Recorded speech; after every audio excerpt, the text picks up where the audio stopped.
So today we need to go over some very big news. I've been getting a lot of questions about this, but what are taxes going to look like under President-elect Donald Trump? Well, today we're going to discuss that, mainly because we now have some new information that we can go off of, and that is coming from the House of Representatives, because as of right now, what we do know is that Republicans will win the House, delivering Trump a trifecta, meaning he has the presidency, we know Republicans have the Senate, and it looks like they will have the majority in the House as well. So I'll break all this down in just a moment, but all I ask is one thing. It takes 2 seconds. Go ahead, hit that like button if you enjoy these daily updates, and now let's begin.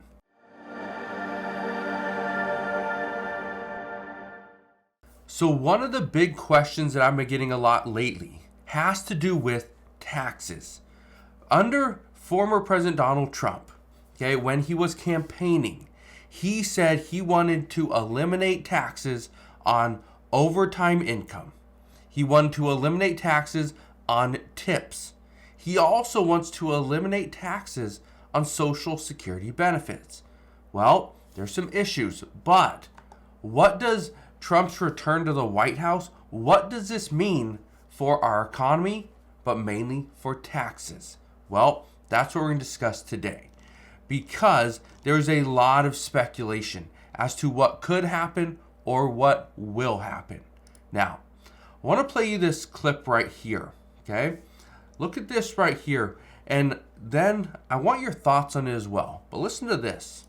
So tell us about the makeup of the House right now, because you do have President Trump tapping into GOP lawmakers to put them in place for the Trump administration. Are you worried that this is going to take away from the GOP majority and impact funding bills?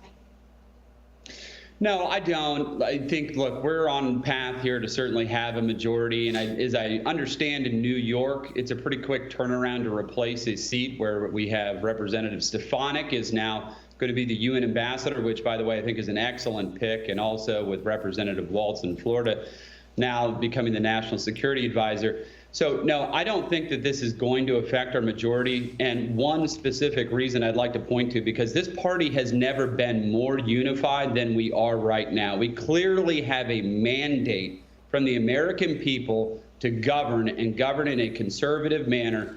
And that is exactly what we are going to do. So I think our unity is going to keep us together here and drive forward the America First agenda. Now, even though the numbers said what they said, that really isn't what we're looking at. This is more so what we're looking at right now, where Democrats are at 209, Republicans at 218. This is as of this morning, or actually as of last night. Now, the reason why I'm showing you this is simple. I've talked about this before, that the president is one thing. Okay, the president can do a lot. Okay, has a lot of power, has a lot of sway, but the president isn't the one that is going to change the laws. Okay, they can propose it, they can try to get new bills in, they can ask Congress to take it up and vote on it. But if Congress doesn't pass it, it doesn't become a law. That's the issue. This article says Trump win sets up GOP battle between deficit hawks and tax cutters. Now, what do they mean by that? Well, it's actually pretty simple. Right now, the United States has been going into deficit for years. Our U.S. deficit is at the highest it has ever been. And some are saying we need to pay this down. We need to spend less, which means we can't cut taxes. We have to keep taxes where they are, cut spending. Now, here's where things get interesting. I want to show you this. It says individual tax cuts versus Social Security and business tax breaks. It says history shows that when it comes to the battle between individual and business tax cuts, contrary to popular perception, individual tax issues are always politically a dominant issue. It says in recent years, the Hill battles over research and development tax credit for corporations died on multiple occasions due to GOP concerns about the child tax credit that was on the other side of the bargain. It says changes on the individual side dominate even when there is buzz about tax relief on both sides of the ledger. Now, what does this mean? What does this mean for us? What does this mean for business owners? What does this mean to just individuals, people with children, the elderly? What does this mean? Well, here's what I can tell you. There's a lot of stuff that we are going through. So as of right now, on one side, okay, we have the Trump the Jobs Act, the Tax Cuts and Jobs Act that is looking to get extended. Okay, so here's the issue. We have these tax policies that are already in place. Okay, they're already in place. They just need to get extended past 2025.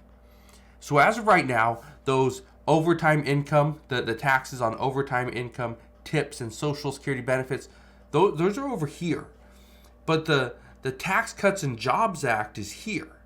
This is actually a higher priority because we already have legislation for it. It just needs to get extended. Okay? So before the taxes get cut on Social Security benefits or tips or overtime income, or even extension or kind of a revamp of the child tax credits, the Tax Cuts and Job Act has to be passed first. Okay? So that's the first thing that's kind of on the list. But like we just discussed, if you look at this, okay, this majority is very slim. Even if Republicans get a few more seats, okay, get to 220, okay, it's still fairly small. It's a very small majority for Republicans. So it only takes a handful of defectors to block a bill from passing. But keep in mind that President-elect Donald Trump is already filling cabinet positions, and he's doing so by polling lawmakers that actually won their seat in the House, which means that now the House has a slimmer majority starting in January. Now, I want to show you a few things. Okay, so first off, we got the Tax Cuts and Jobs Act. Okay, that's up against other new provisions like no taxes on Social Security benefits, no taxes on tips, and no taxes on overtime income. But we got to talk about tariffs. Tariffs are one of the things that are likely going to cause higher prices. But, okay, and President-elect Donald Trump says this is what we need to bring businesses back here to the United States. Look at this. It says under Trump's proposal, the U.S. would impose a tariff of at least 10% on all goods coming into the U.S. from overseas, and a 60% tariff on products being imported from China. Tariffs are paid to the federal government by the company importing those goods, like a retailer or a manufacturer. Those companies can either pass the cost along to consumers by raising prices or absorb the cost and take a smaller profit. It says, if past tariffs are any indications, customers will likely see higher prices. Okay, so we know we are likely going to pay higher prices. But again, this is for products that we are going to purchase. But how could we offset that? Because again, the American people still need money. We can't keep paying taxes, right? Or at a higher rate, and at the same time, we're going to pay more for goods. It just doesn't make sense. Not under President-elect Donald Trump. That's not what he wants. What he wants is to reduce taxes, okay? Eliminate taxes. He wants to make sure that we are fighting for ourselves. We're going to increase taxes on other countries. We're going to increase taxes on goods coming from other countries, 10%, or 60% if you're China. Now, I want to read you a few other things as well. Okay, first off, inflation's coming down. That's really good news. But there's some other things that Trump is looking at doing. Like I said, he wants to cut taxes. Cutting taxes reduces revenue. He wants to increase tariffs. That that increases revenue. But again, does it offset and are they level? Because keep in mind that we have an issue that these deficit hawks, and there are a handful, they want to reduce the U.S. deficit. Well, how can we do that? Here's one of the ways Trump has, or this is one of his plans, immigration. It says Trump has said he will carry out the largest deportation in the history of our country of undocumented immigrants, claiming it would help the economy by freeing up housing and opening up jobs for U.S. citizens. Okay. It would free up housing, which then we wouldn't have such a big housing shortage, but it would also open up jobs for U.S. citizens. Okay, great. But here's part of the issue. Business groups have warned, though, that deporting millions of immigrants would create a labor shortage that would ultimately drive up prices, especially in areas like food production and housing, where immigrants make up a significant share of the workforce. Okay. Don't we have something in place where people can come into our country specific times of the year, like here in Washington State? I know a lot of people come from Mexico. They'll come from California as well and other states, but they'll come up here just to pick apples. They'll come up here for cherry season, right? Because it's good money. For about 2 to 3 months, they come up here, work, then they head back down to California or back down to Mexico. See this every single year. It also says in the construction industry, which is already facing a shortage of hundreds of thousands of workers, there are an estimated 1.5 million undocumented workers, making up about 13% of the total workforce, according to data from Pew Research Center.